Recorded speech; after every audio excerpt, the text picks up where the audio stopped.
നമുക്ക് അലീനയുടെ നല്ലൊരു കഥ കേട്ടാലോ? വീഡിയോ ഇഷ്ടപ്പെടുവാണെങ്കിൽ ഒന്ന് ലൈക്ക് ചെയ്ത് ഹൈപ്പ് ചെയ്യാൻ മറക്കരുതേ. അതോടൊപ്പം തന്നെ ആദ്യമായി കാണുന്നവരാണെങ്കിൽ സബ്സ്ക്രൈബ് ചെയ്യാനും മറക്കരുത് കേട്ടോ. പിന്നെ ഒരു കാര്യം പറഞ്ഞോട്ടെ, മാമ്പഴം എന്ന എൻ്റെ ചാനലിനകത്ത് ഞാൻ എല്ലാ ദിവസവും ഉച്ചയ്ക്ക് അലീനയുടെ മനുവിൻ്റെ ഒക്കെ വരാൻ പോകുന്ന ദിവസങ്ങളിലെ കഥകൾ അപ്ലോഡ് ചെയ്യുന്നുണ്ട് കേട്ടോ. കാണാൻ താല്പര്യമുള്ള കയറി കാണാൻ ശ്രമിക്കണേ.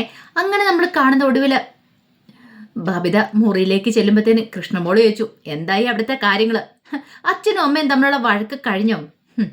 തൽക്കാലത്തേക്കൊന്ന് അടങ്ങി നോക്കാം. ഈ അമ്മയ്ക്ക് ഇത് എന്തിൻ്റെ കേടാന്ന് എനിക്ക് മനസ്സിലാകാത്ത. എത്ര പറഞ്ഞാലും അമ്മയുടെ തലയിലേക്ക് കയറത്തില്ല. എന്താണെങ്കിലും അമ്മയ്ക്ക് കിട്ടാനുള്ളത് അച്ഛൻ്റെ എന്ന് കിട്ടി. അതാ ബബിതേച്ചി ഞാനും പറഞ്ഞത്. കിട്ടാനുള്ളത് കിട്ടിക്കഴിയുമ്പോൾ അമ്മയ്ക്ക് അടുക്കാവും.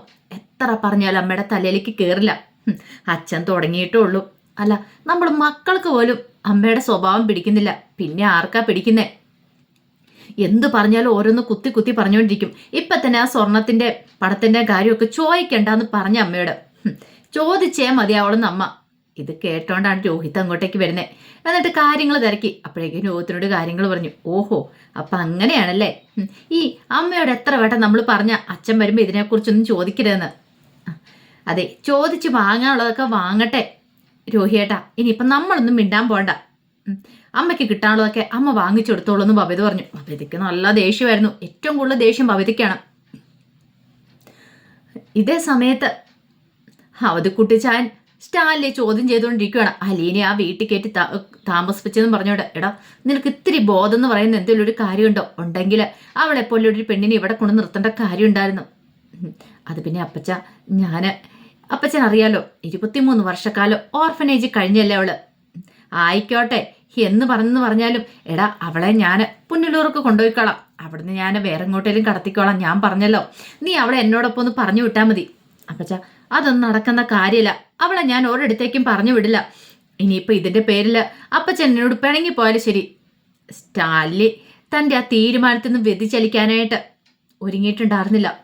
അത് കേട്ടപ്പോൾ അത് കുടിച്ചാൻ പറഞ്ഞു, എടാ നിന്റെ തലയ്ക്കകത്ത് എന്താ കളിമണ്ണാണോ? പറഞ്ഞാൽ മനസ്സിലാവത്തില്ലേ നിനക്ക്? അങ്ങനെ കുറെ സമയം രണ്ടുപേരും കൂടെ തർക്കിക്കുകയാണ്. ഒടുവിൽ അവധ് കുടിച്ചാനും മനസ്സിലായി സ്റ്റാലിന് തീരുമാനം എടുത്തു കഴിഞ്ഞു. ഇനിയിപ്പോൾ അതിന് മാറ്റം ഉണ്ടാകാൻ പോകുന്നില്ല. വെറുതെ തർക്കിച്ചിട്ട് കാര്യമില്ലല്ലോ.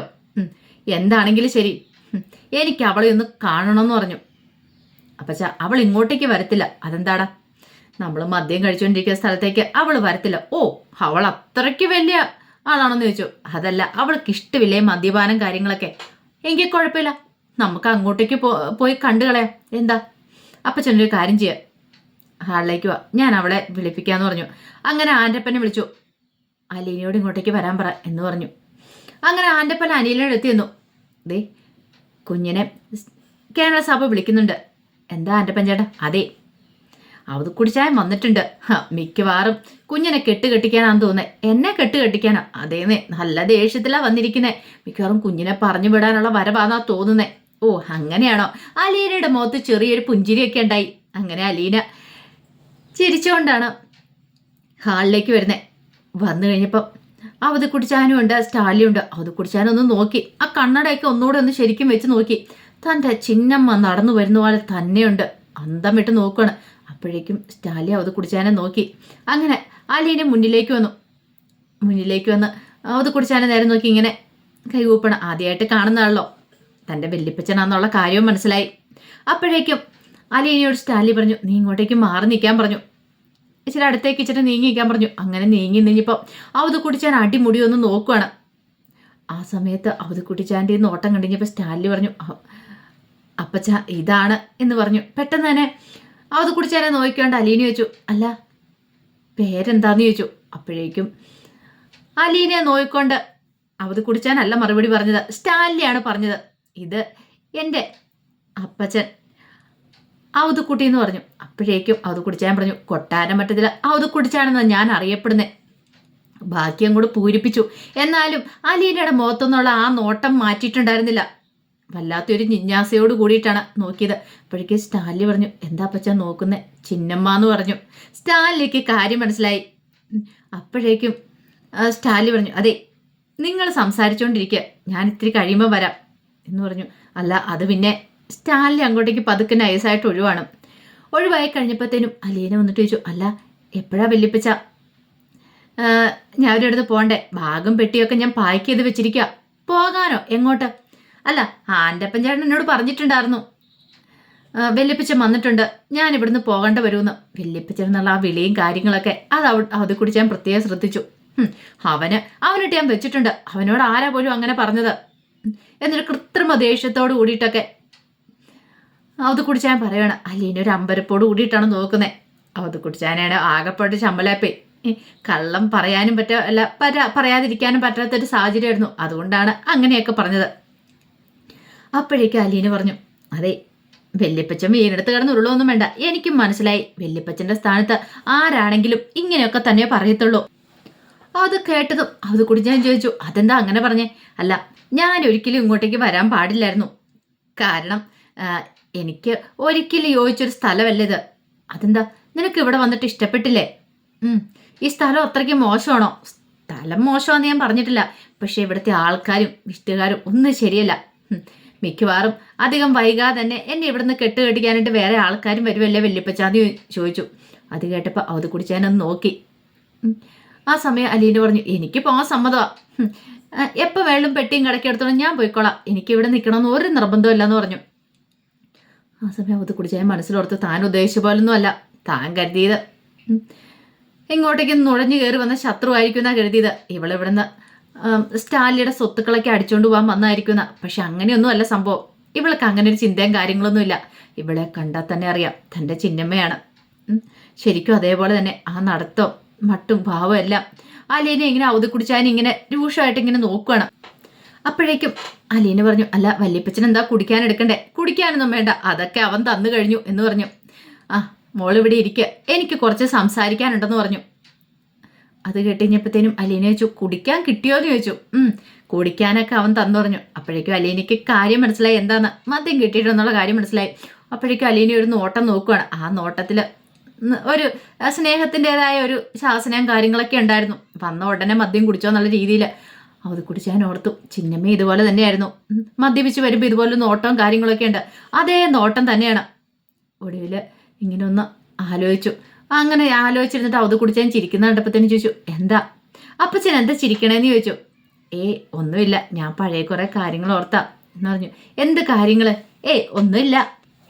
പിന്നീട് പെട്ടെന്ന് പറഞ്ഞു, ലാലിച്ചൻ്റെ മോളാണല്ലോ നീ. ലാലിച്ചൻ്റെ മോളോ? അതെ, ചിന്നമ്മ ഇട്ട പേരാ ചെറുപ്പത്തിൽ ലാലിച്ചെന്നുള്ള എന്ന് പറഞ്ഞു. അങ്ങനെയാണല്ലേ? എന്ത് ചെയ്യാനാ, അവനെ ഒരു കടുവയാന്ന് പറഞ്ഞു. കടുവയോ? അതേന്ന് ആര് പറഞ്ഞാൽ അവൻ അങ്ങനെ അനുസരിക്കത്തൊന്നുമില്ല. പിന്നെ എൻ്റെ അടുത്ത് മാത്രം ഒരു ഇത്തിരി ഇതുള്ളത്, ചിലപ്പോഴൊന്നും എന്നെയും വകവെപ്പിക്കില്ല എന്ന് പറഞ്ഞു. അത് കേട്ടപ്പോൾ അലീന പറഞ്ഞു, അത് ശരിയാ, അതെനിക്ക് പലവട്ടം തോന്നിയിട്ടുള്ള കാര്യമാണ്. ഇവിടെ നിന്ന് വന്നതിന് ശേഷം ആരെയും വകവെക്കില്ല, ആരെയും കൂസാക്കാത്ത സ്വഭാവമാണ് പപ്പയുടേതെന്ന്. പിന്നീട് അലീന പറഞ്ഞു, അല്ല, ഈ വല്യപ്പച്ചൻ്റെ മോനല്ലേ, അപ്പൊ പിന്നെ കുറയ്ക്കാൻ പാടല്ലോ.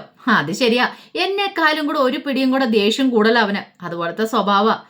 പിന്നെ എന്നാലും ഞാൻ ആദ്യം ഓർത്തെ നിന്നെ എങ്ങനെ അവന് ഇഷ്ടപ്പെട്ടെന്ന. പക്ഷെ കണ്ടു കഴിഞ്ഞപ്പോൾ എനിക്ക് മനസ്സിലായി നിന്നെ അവന് ഇഷ്ടപ്പെടാനുള്ള കാരണം എന്താന്ന്. നിന്നെ ആര് കണ്ടാലും ഒന്ന് ഇഷ്ടപ്പെട്ടു പോകുന്നു പറഞ്ഞു. അപ്പോഴേക്കും അലീന ചോദിച്ചു, അല്ല, വല്യപ്പച്ചൻ്റെ മോന് എപ്പോഴും ദേഷ്യം തന്നെയാണോ? ചില സമയത്തൊക്കെ അവനും ദേഷ്യമായിരിക്കുന്നേ. അവൻ്റെ സ്വഭാവം എങ്ങനെയാ? അവൻ്റെ ഉള്ളു കണ്ടവരാരുമില്ല മോളെ. നമ്മൾ ദേഷ്യത്തോടെ ചെന്ന് കഴിയുമ്പം അവൻ ചിലപ്പോൾ ശാന്തനായിരിക്കും. ചിലപ്പോൾ നമ്മൾ ശാന്തതയോടെ എന്തേലും കാര്യം പറയാൻ ചെന്ന് കഴിയുമ്പോൾ അവൻ നമ്മളോട് ദേഷ്യത്തോടെ പെരുമാറും. നമുക്ക് പോലും ഒരു അന്താളിപ്പ് തോന്നും, ഇതെന്ത് സ്വഭാവമാന്ന്. ചില സമയത്തുണ്ടല്ലോ ഓർന്നങ്ങ് ഇട്ട് കൊടുക്കാൻ തോന്നും. മോനാന്ന് പറഞ്ഞിട്ടൊന്നും ഒരു കാര്യമില്ല. അല്ല, പിന്നെ എന്താ വല്യപ്പച്ചൻ്റെ മോന് എന്നെ ഇങ്ങോട്ട് കൂട്ടിക്കൊണ്ട് വന്നത്? അതാ എനിക്ക് മനസ്സിലാകത്തെ. ചിലപ്പോൾ മോളോടാ അവനൊരു അലിവൊക്കെ തോന്നിക്കാണും. അതെ, എന്നെ മോളൊന്നും വിളിക്കണ്ട, ചിലപ്പോൾ പിന്നീട് എനിക്ക് ഇവിടുന്ന് പോകാൻ തോന്നത്തില്ലായിരിക്കും എന്ന് പറഞ്ഞു. അതെ, നിന്നെ ഞാൻ ചൂരെടുത്ത് അടിച്ചു ഓടിക്കാൻ വന്നൊന്നുമല്ല. നിന്നോട് ഇവിടുന്ന് പോകണമെന്ന് ആര് പറഞ്ഞു? അല്ല, ഇനി എങ്ങാനും ചിലപ്പം വല്യപ്പച്ചനെ മോൻ പറഞ്ഞാലോ, അല്ലെങ്കിൽ വല്യപ്പച്ചൻ പറഞ്ഞാലോ, ആരും നിന്നെ ഇവിടുന്ന് പറഞ്ഞു വിടാനൊന്നും പോകുന്നില്ല. നീ അതൊന്നും ഓർത്ത് ടെൻഷൻ അടിക്കണ്ട. ഇപ്പൊ പറഞ്ഞു വിടാന്നും പറഞ്ഞുകൊണ്ട് ചെന്ന അവധി കുടിച്ചാനാണ്. പക്ഷേ എങ്കിൽ അവധി കുടിച്ചാൻ നേരെ പ്ലേറ്റ് മാറ്റി. അപ്പോഴേക്കും അലീന പറഞ്ഞു, ഞാൻ കരുതിയത് വല്യപ്പച്ചനും എന്നെ ഓടിക്കാൻ വന്നതായിരിക്കുന്ന. ഞാൻ അതിനു വേണ്ടി വന്നൊന്നും അല്ലെന്നേ. കൊച്ചൊരു കാര്യം ചെയ്യാം, എനിക്ക് കുടിക്കാൻ ചായയോ കാപ്പി എന്തേലും എടുക്ക. അല്ല, ഇപ്പൊ കുടിക്കാനെടുത്താൽ കുഴപ്പമുണ്ട്, എന്തോ പ്രശ്നം? ഒരു കാര്യം ചെയ്യാം, ആ പൗലോസിനോട് എങ്ങാനും പറഞ്ഞാൽ മതി. ഞാൻ എടുക്കാൻ വല്യപ്പച്ച നിനക്ക് ബുദ്ധിമുട്ടാവത്തില്ല? എന്ത് ബുദ്ധിമുട്ട്? ഒരു ചായ എടുത്ത് വെല്ലിപ്പച്ചന് തരാനായിട്ട് എനിക്ക് എന്താ ബുദ്ധിമുട്ട്? ഞാൻ ഇപ്പോൾ എടുത്തോണ്ട് വരാം എന്നും പറഞ്ഞുകൊണ്ട് അടുക്കളയിലേക്ക് പോകുവാണ്. അങ്ങനെ അലീന പോയി ചായ ഇടുമ്പത്തിന് മൗത് കുടിച്ചായാലും പിന്നാലെ നിന്നു.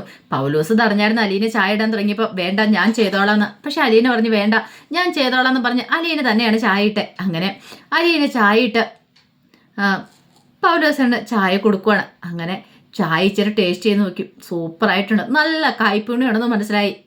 പൗലോസ് ഇട്ട് കൊടുക്കുന്ന ചായ പോലൊന്നും അല്ല. ഇതിനു മുമ്പ് ഇത്ര നല്ലൊരു ചായ കുടിച്ചിട്ടുമില്ല. അത് കുടിച്ചാൽ പെട്ടെന്ന് പൗലോസിനോട് പറഞ്ഞു, എടാ ഈ ചായയുടെ കൂട്ടെന്നാന്നേ മോളോട് ചോദിച്ചൊന്നും മനസ്സിലാക്കി വെച്ചേക്കാൻ പറഞ്ഞു. ഓ അപ്പം കുട്ടിച്ചായൻ എന്നെ കളിയാക്കാൻ വേണ്ടി വന്നല്ലേ? എടാ കളിയാക്കിയതല്ല, ഉള്ള കാര്യം പറഞ്ഞ. അതെ ഞാൻ കള്ളു കുടിച്ചെന്ന് കരുതിയിട്ട് എൻ്റെ ബോധം മറിഞ്ഞിട്ടൊന്നുമില്ല. ഞാൻ സത്യസന്ധമായിട്ടുള്ള കാര്യം പറഞ്ഞേ. പൗലോസിന് വല്ലാത്തൊരു ക്ഷീണമായിരുന്നു അത്. ഓ തന്നെ നാണം കെടുത്തി ഇവള്. അപ്പോഴേക്കും അലീന പറഞ്ഞു, നല്ല ചായയാണോ വെല്ലിപ്പിച്ച? പിന്നല്ലാതെ നല്ല ചായ. എൻ്റെ ചിന്നമ്മ എനിക്ക് ഇങ്ങനത്തെ ചായക്ക് ഇട്ട് തരുമായിരുന്നു. ഇപ്പോഴാണ് എനിക്ക് അതിൻ്റെ ടേസ്റ്റ് മനസ്സിലായത്. ആ കൈപ്പുണ്യം കിട്ടിയിരിക്കുന്ന ആർക്കാന്നറിയോ?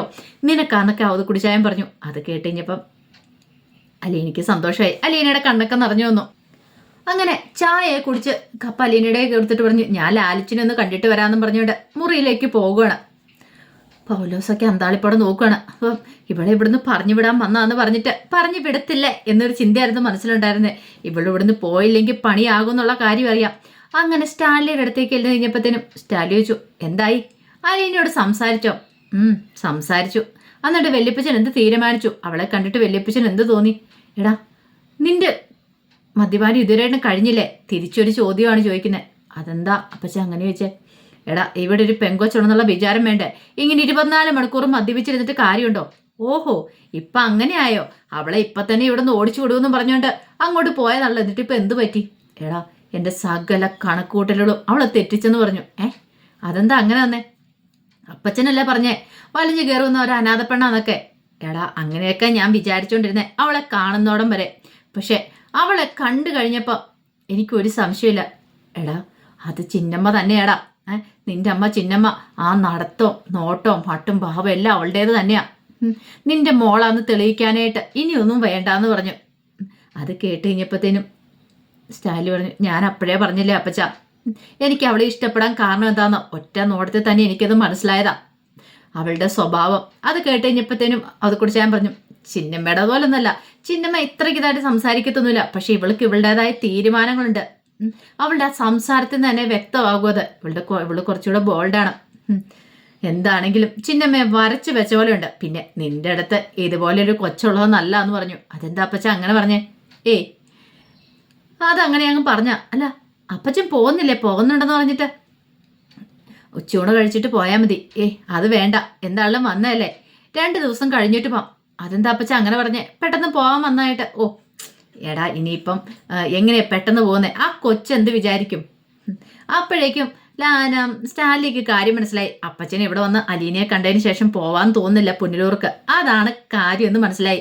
ഓടിച്ചു വിടാൻ വന്ന അവത് കുടിച്ചാൻ ഒടുവിൽ അലീനയുടെ അടിമയെപ്പോലെ ആവുകയാണ്. കാരണം അലീനയെ കാണണം, അലീനയോട് സംസാരിക്കണം എന്നൊക്കെ ഒരു ചിന്ത മാത്രം അവത് കുടിച്ചാൻ്റെ മനസ്സിലുണ്ടാവുന്നുണ്ടായിരുന്നുള്ളൂ. അപ്പം അതിൻ്റെ കഥകളൊക്കെയാണ് കാണാൻ പോകുന്നത്. ആ വിശേഷങ്ങൾക്കായി നമുക്ക് എല്ലാവർക്കും കാത്തിരിക്കാം കേട്ടോ. ഒരിക്കൽ കൂടി എല്ലാവർക്കും ശുഭരാത്രി നേർന്നുകൊണ്ട് നിർത്തുന്നു. നന്ദി.